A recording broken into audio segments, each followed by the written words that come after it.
بسم اللہ الرحمن الرحیم۔ مدینہ کا بازار تھا۔ گرمی کی شدت اتنی زیادہ تھی کہ لوگ نڈھال ہو رہے تھے۔ ایک تاجر اپنے ساتھ ایک غلام کو لیے پریشان کھڑا تھا۔ غلام جو بھی بچہ ہی تھا وہ بھی دھوپ میں کھڑا پسینہ پسینہ ہو رہا تھا۔ تاجر کا سارا مال اچھے داموں بک گیا تھا، بس یہ غلام ہی باقی تھا جسے خریدنے میں کوئی بھی دلچسپی نہیں دکھا رہا تھا۔ تاجر سوچ رہا تھا کہ اس غلام کو خرید کر شاید اس نے گھاٹے کا سودا کیا ہے۔ اس نے تو سوچا تھا کہ اچھا منافع ملے گا، لیکن یہاں تو اصل لاگت ملنا بھی دشوار ہو رہا تھا۔ اس نے سوچ لیا تھا کہ اب اگر یہ غلام پوری قیمت پر بھی بکا تو وہ اسے فوراً بیچ دے گا۔ مدینہ کی ایک لڑکی کی اس غلام پر نظر پڑی تو اس نے تاجر سے پوچھا کہ یہ غلام کتنے کا بیچو گے؟ تاجر نے کہا کہ میں نے اتنے میں لیا ہے اور اتنے کا ہی دے دوں گا۔ اس لڑکی نے بچے پر ترس کھاتے ہوئے اسے خرید لیا۔ تاجر نے بھی خدا کا شکر ادا کیا اور واپسی کی راہ لی۔ مکہ سے ابو حذیفہ مدینہ آئے تو انہیں بھی اس لڑکی کا قصہ معلوم ہوا۔ لڑکی کی رحم دلی سے متاثر ہو کر انہوں نے اس کے لیے نکاح کا پیغام بھیجا جو قبول کر لیا گیا۔ یوں واپسی پر وہ لڑکی جس کا نام ثبیتہ بنت یار تھا ان کی بیوی بن کر ان کے ہمراہ تھی، اور وہ غلام بھی مالکن کے ساتھ مکہ پہنچ گیا۔ ابو حذیفہ مکہ آ کر اپنے پرانے دوست عثمان بن عفان سے ملے تو انہیں کچھ بدلا ہوا پایا اور ان کے رویے میں سرد مہری محسوس کی۔ انہوں نے اپنے دوست سے استفسار کیا کہ عثمان یہ سرد مہری کیوں؟ تو عثمان بن عفان نے جواب دیا کہ میں نے اسلام قبول کر لیا ہے اور تم ابھی تک مسلمان نہیں ہوئے، تو اب ہماری دوستی کیسے چل سکتی ہے؟ ابو حذیفہ نے کہا تو پھر مجھے بھی محمد صلی اللہ علیہ وآلہ وسلم کے پاس لے چلو اور اس اسلام میں داخل کر دو جسے تم قبول کر چکے ہو۔ چنانچہ حضرت عثمان رضی اللہ تعالیٰ عنہ نے انہیں نبی کریم صلی اللہ علیہ وآلہ وسلم کی خدمت میں پیش کیا اور وہ کلمہ پڑھ کر دائرہ اسلام میں داخل ہو گئے۔ گھر آ کر انہوں نے اپنی بیوی اور غلام کو اپنے مسلمان ہونے کا بتایا تو ان دونوں نے بھی کلمہ پڑھ لیا۔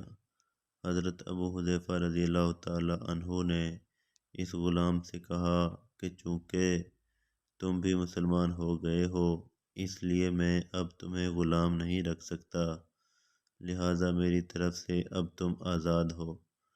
غلام نے کہا آقا، میرا اب اس دنیا میں آپ دونوں کے سوا کوئی نہیں ہے، آپ نے مجھے آزاد کر دیا تو میں کہاں جاؤں گا؟ اور اپنے پاس ہی رکھ لیا۔ غلام نے قرآن پاک سیکھنا شروع کر دیا اور کچھ ہی دنوں میں بہت سا قرآن یاد کر لیا، اور وہ جب قرآن پڑھتے تو بہت خوبصورت لہجے میں پڑھتے۔ ہجرت کے وقت نبی کریم صلی اللہ علیہ وآلہ وسلم سے پہلے جن صحابہ نے مدینے کی طرف ہجرت کی ان میں حضرت عمر رضی اللہ تعالیٰ عنہ کے ساتھ حضرت ابو حذیفہ رضی اللہ عنہ اور ان کا یہ لیپالک بیٹا بھی تھا۔ مدینہ پہنچ کر جب نماز کے لیے امام مقرر کرنے کا وقت آیا تو اس غلام کی خوبصورت تلاوت اور سب سے زیادہ قرآن حفظ ہونے کی وجہ سے انہیں امام چن لیا گیا، اور ان کی امامت میں حضرت عمر رضی اللہ تعالیٰ عنہ جیسے جلیل القدر صحابی بھی نماز ادا کرتے تھے۔ مدینہ کے یہودیوں نے جب انہیں امامت کرواتے دیکھا تو حیران ہو گئے کہ یہ وہی غلام ہے جسے کوئی خریدنے کے لیے تیار نہ تھا۔ آج دیکھو کتنی عزت ملی کہ مسلمانوں کا امام بنا ہوا ہے۔ اللہ پاک نے انہیں خوشگلو اس قدر بنایا تھا کہ جب آیت قرآنی تلاوت فرماتے تو لوگوں پر ایک محویت طاری ہو جاتی اور راہ گیر ٹھٹک کر سننے لگتے۔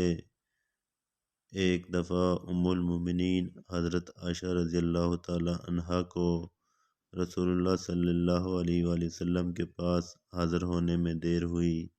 آپ صلی اللہ علیہ وآلہ وسلم نے توقف کی وجہ پوچھی تو بولی کہ ایک قاری تلاوت کر رہا تھا، اس کے سننے میں دیر ہو گئی، اور خوش الحانی کی اس قدر تعریف کی کہ آپ صلی اللہ علیہ وسلم خود چادر سنبھالے ہوئے باہر تشریف لے آئے۔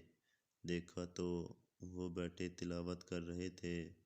آپ صلی اللہ علیہ وآلہ وسلم نے خوش ہو کر فرمایا، اللہ پاک کا شکر ہے کہ اس نے تمہارے جیسے شخص کو میری امت میں بنایا۔ کیا آپ جانتے ہیں کہ یہ خوش قسمت صحابی کون تھے؟ ان کا نام حضرت سالم رضی اللہ تعالیٰ عنہ تھا، جو سالم مولا ابو حذیفہ رضی اللہ تعالیٰ عنہ کے نام سے مشہور تھے۔ انہوں نے جنگ موطا میں جام شہادت نوش کیا۔ اللہ کی کروڑہا رحمتیں ہوں ان پر، آمین۔